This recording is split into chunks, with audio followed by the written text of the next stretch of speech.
তো বন্ধুরা কেমন আছেন? আশা করছি ভালো আছেন। আমি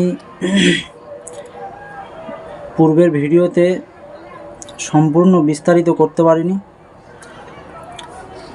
তাই এখন নেক্সট ভিডিওতে বিস্তারিত শোনাবার চেষ্টা করব আপনাদের। মূল বিষয়টা হলো, আমি তো ছিলাম রোহানের সঙ্গে তো আমার কোনো ঝগড়া দ্বন্দ্ব কিছুই হয়নি। তাহলে আমি কেন তার নামে এই রকম একটা এলিগেশন তুলবো, অবজেকশান তুলবো যে এটা সে মিথ্যা বলছে? আমি কেন আমার সঙ্গে তো রোহানের কোনো ঝগড়া ঝামেলা কিচ্ছু নেই। তাহলে আমি কেন খামাখা বলতে যাব? আমার যতই আমার কাছের বন্ধু হোক না কেন, সে যদি ভুল করে তাকে আমি বোঝাবো। যদি বুঝিয়ে যদি না হয়, তখন আমি তার কাছ থেকে সরে আসব।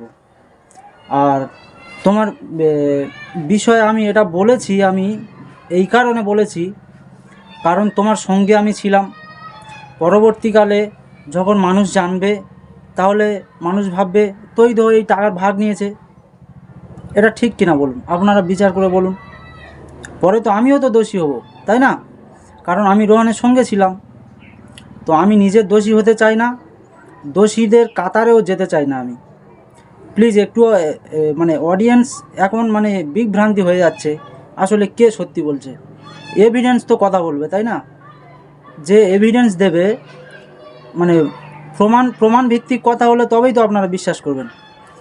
রোহান যেখানে গিয়েছিল ফার্স্ট টাইম, সেফা নার্সিংহোমের যে ডাক্তার বলছিল, আপনাদের ভিডিওটা আমি দেখাচ্ছি।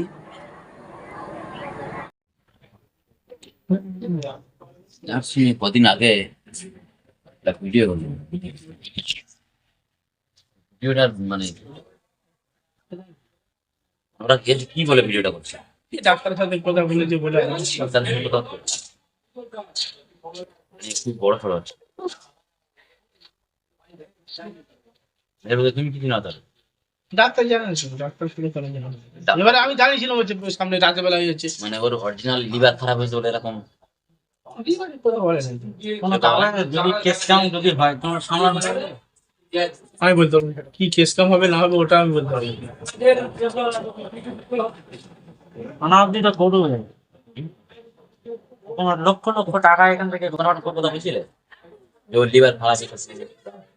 হ্যাঁ, যা বলবি ওখানে ওনার রিপোর্টে আসতে যেটা এখন হচ্ছে এটা যেটা ফেক হ্যাঁ, আর ওখান থেকে যেটা ওরা বলছিল ওরা ফেক, কারণ ওর কিছু হয়নি।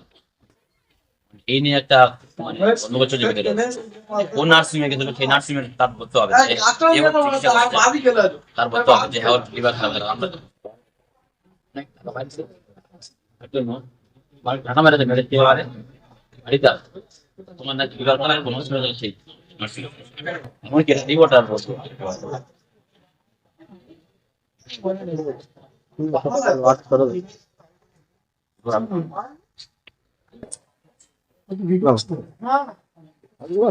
আচ্ছা, আমি আমি আমি তো ভিডিওটা দেখলাম। ওর লিভারের সমস্যা হয়েছে। আপনি তো ভিডিওটা ছিলেন, লিভারের বিষয়ে লিভার কি ওর ড্যামেজ প্রকৃত, আপনারা কি রিপোর্টটা দেখেছেন? এবারে কথা বলেছে ভিডিওতে বলেছে যে লিভার নাকি দেখো ভালো করে যেহেতু লিভারের বিষয় বলেনি তার লিভার কিছু হয়নি। ওই বিষয়ে ওনার সিনিয়র আছে, ডাক্তারের সঙ্গে আলোচনা করবো। প্রথমত, রোহানের যে গোপন ভিডিওটা,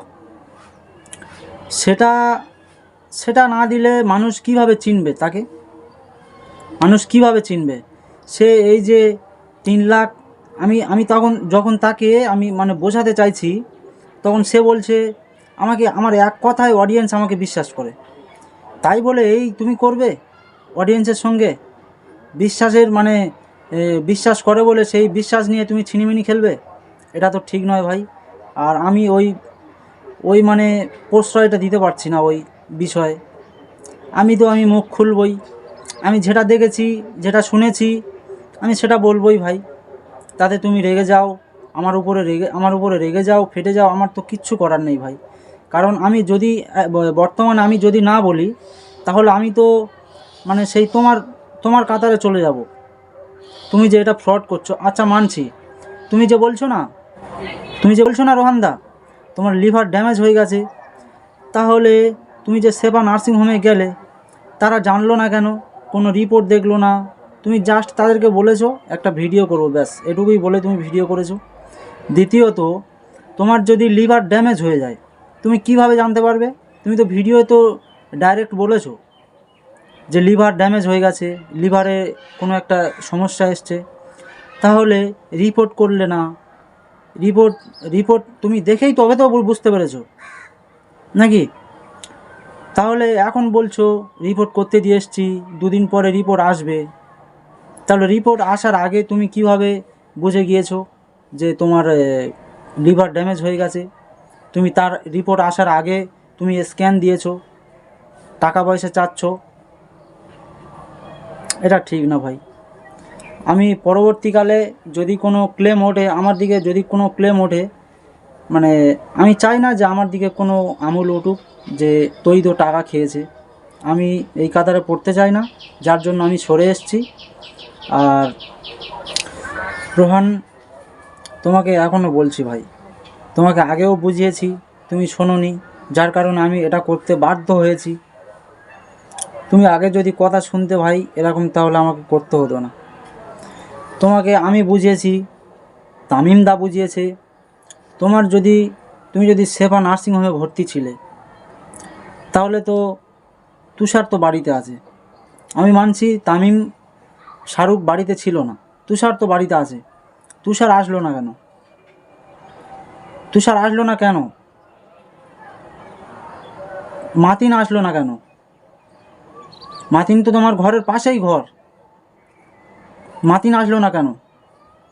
তুমি যে এই সোশ্যাল মিডিয়া এসে তোমার এত যে সিচুয়েশান খারাপ চলে এসছে, তাহলে তো এই সমস্ত যে এই খারাপ সিচুয়েশান, তোমার পাড়ার যে তোমার প্রিমোশন মাতিন, সে তো নিশ্চয়ই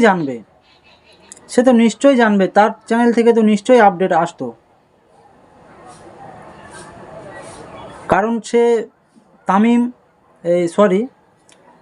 মাতিন, প্রিমোশন মাতিন, সেও হয়তো আমার মতো বুঝতে পেরেছিল, সেই কারণে হয়তো যায়নি।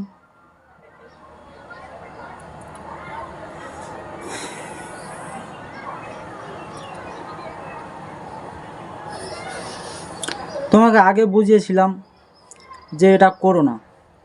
তুমি তো মানে তোমার সঙ্গে 3 লাখ অডিয়েন্স আছে, আমরা বললে আমাদের কথা কেউ বিশ্বাসই করবে না, তুমি তো এটাই বলছিলে। এখন কি হবে বলো?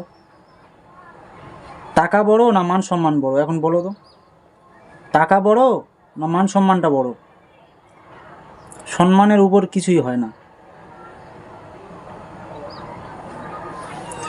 তুমি যদি প্রকৃত মানে সঠিক হতে, তাহলে শাহরুখদা যে তোমাকে এত মানে নিন্দনীয় কথা বলল তোমার আব্বাকে নিয়ে, তাহলে তুমি যাও না, তোমার আব্বাকে নিয়ে যাও তার কাছে, শাহরুখদার কাছে। শাহরুখদা তো তোমার বাজারের উপরে সেবা নার্সিংহোমের সামনে বাইক শোরুমে বসে আছে, তো তুমি যাও তার কাছে।